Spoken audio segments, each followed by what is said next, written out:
Hi all, Cynthia here, back doing a traveller's notebook layout. I'm using a sketch for this layout. It's the sketch from the Wild Hare Kits January sketch. So I should be able to insert that round about here somewhere, hopefully. So I've pulled out some papers here. I'm using some papers from my January kit and some papers from my stash. January kit was a petite kit, so I've pulled some stuff in as well. So this paper here that I'm cutting down was from the Pink Fresh Studio collection, if I remember. That one's Case of the Blast, that's it. And that came in the kit, and I'm going to use that as the background paper on this side. And then you'll see me off to the left there. I have some 6x6 papers, and they are from my stash, and they're the Kaiser Craft Stargazer collection. Going to back my photo on this yellow paper, and I'm going to, that's from the collection as well, from my kit I should say. So you saw from the sketch calls for some hexagons, what's the word, hexagons, not saying that quite right, hexagons. Doesn't sound quite right. Anyway, calls for a pattern in the background that I am not using. I'm going to use squares instead. So just going through the papers here to see how I want to mount my photo. I initially thought I would mount it directly on these two darker colour papers, then put it on the light coloured paper, the yellow paper, but you'll see in a minute that I pull that up again and I actually mount the photo directly onto some yellow paper, and then I put the darker colour papers behind that, and then the yellow again. So you'll see there's quite a few mats on this one, which is not like me. I generally don't do quite so many mats, but I really like the way it's come together. Just deciding how much of that yellow I want to have showing, and that's where I decided that I need to have it mounted on some yellow as well, just to help it pop up off that page a little bit. There we go. I'm liking that. Stands out from that gorgeous blue paper that has the gold moons and stars on it. Going to take that down and going to start to move on to the embellishments and my squares. I know I want to start putting a few of those scattered around the top. So I'm going to go through the paper pad here to see what squares are left and which ones I can make use. So I'm just going to pop a couple of these out. And then I couldn't find a third one that was different or that I liked the look of. So I think I go into the ephemera pack here in a minute and I pull out a piece from the ephemera pack. It's a little bit bigger in size, but I don't think you particularly notice it too much. Here we go. This is where I pull out the ephemera pack. Going to see what I can use, and I'm thinking about whether or not I can trim it down, and I can't trim it down, but I decided that I'll make it work anyway.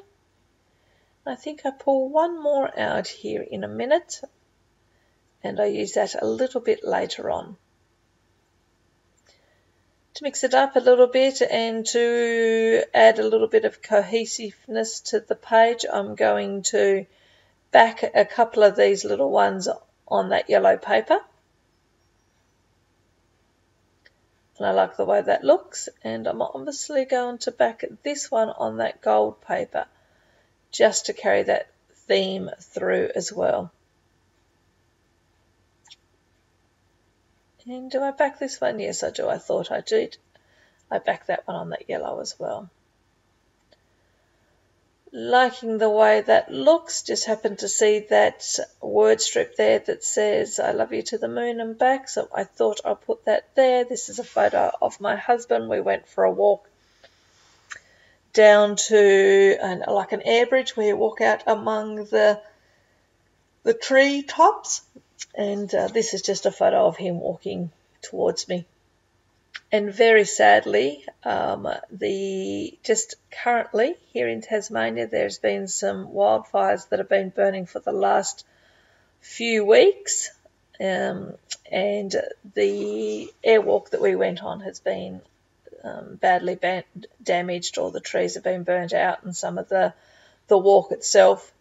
The walk itself should be okay because most of it's made of steel and metal, but there's certainly some wooden elements that have been burnt down, which is very sad, which has meant that for the last couple of weeks we've been covered in thick smoke. So every time you go outside there's smoke everywhere because they're not too far from our house.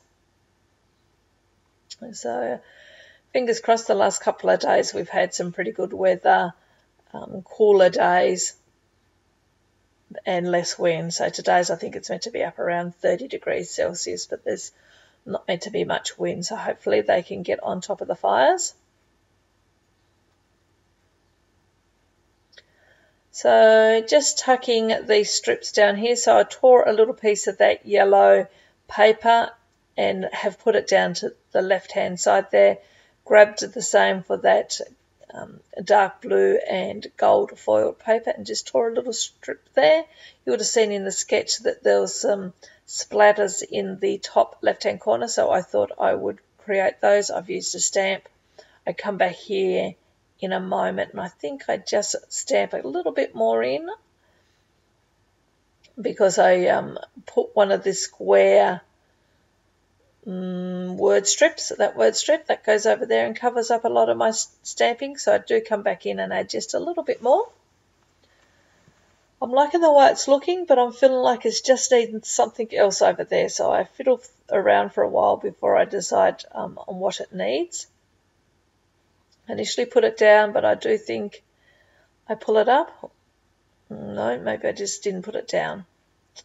What am I doing? Going through to see whether there's a better one or whether I want to back.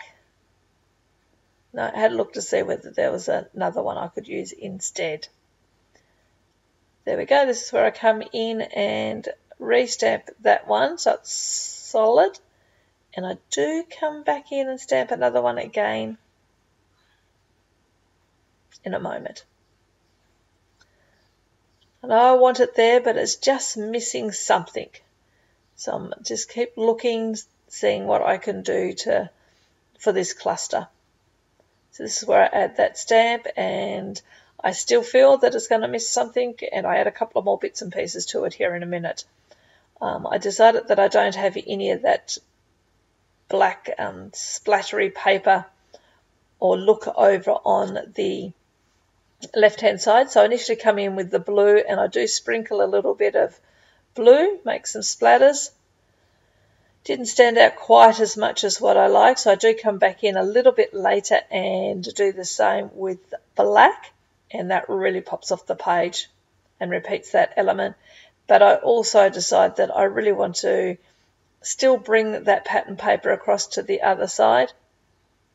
I put it down, but I pull it back up in a moment. You'll see that just not quite looking right, and I'm thinking what I can do, and I end up grabbing that splatter paper and I mount the square saying on that paper. You can see there I've just pointed to both where I've had my ha-ha moment.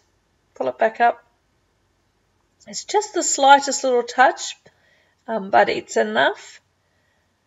But I also tear off a little strip, and I tuck a little strip in under there as well, and I also cut a longer strip and lay it on top of that yellow strip, so it's got quite a few layers on that side.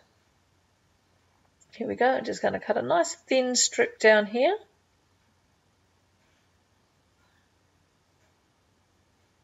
And just put a thin strip on there like that, so it's got lots of layers, and I'm liking the way that's all looking now. Put that down, and that's, I don't think I do too much other than that. As I said, I do come back in with some black splatters here in a moment, just to add some more of that look. And then I'll be done. There are some close-up photos coming.